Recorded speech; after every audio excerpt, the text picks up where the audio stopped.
Welcome to Community Health Briefs, where AI hosts share short, clear stories about research shaping healthier futures. Each episode highlights new work from members of the College for Community Health at Montclair State University, showing how ideas connect to the social and structural forces behind health.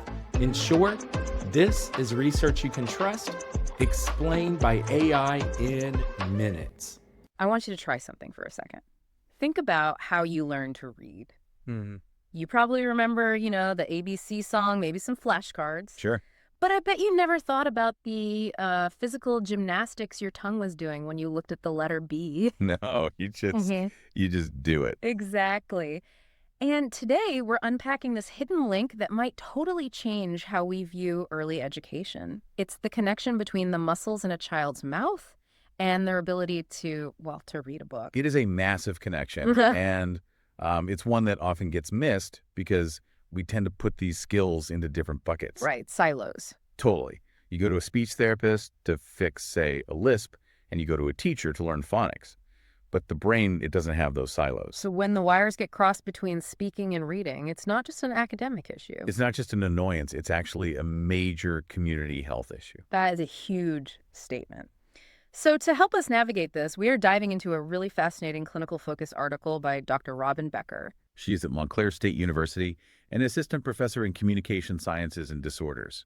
And her colleague, Iyad Ghanem. And their work is so vital because they're looking right at that intersection, speech-language pathology and, long-term health. They focused on young kids with speech sound disorders. SSDs. SSDs, yeah.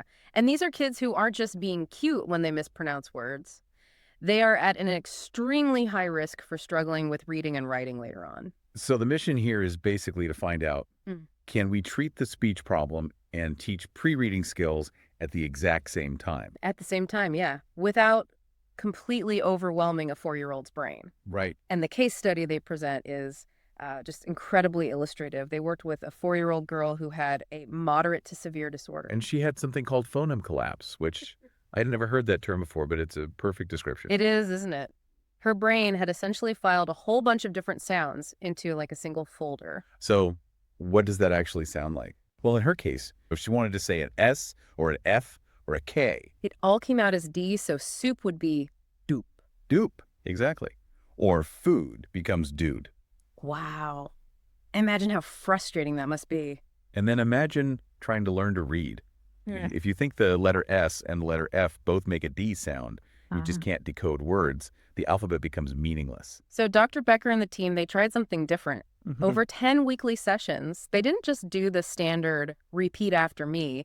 They used something called articulatory gestures. This is the hack, really. Yeah. Since her ears were, let's say, unreliable, they used her eyes. Okay, so a visual approach. Very visual. Yeah. They showed her pictures of mouths making the specific sounds, like your lips pressed together for M or your teeth on your lip for F. And they paired these mouth pictures with the letter cards. Directly with the letter card. So you're connecting the shape of the mouth to the sound to the letter. It's like creating this triangular logic for the brain. Exactly. And it anchors the concept physically. And the results, they were stark. Okay, what did they find? Her speech errors dropped significantly. Her raw score went from 99 down to 78. So she was just much, much clearer. That's great on its own, but what about the reading part? That's what really matters here. She went from knowing 0-letter sounds to knowing 20. 20 in just 10 weeks. In 10 weeks. It's a massive leap for a preschooler.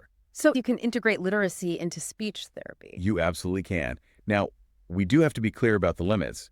She didn't improve on phonemic segmentation. Which is breaking a word apart. Exactly that.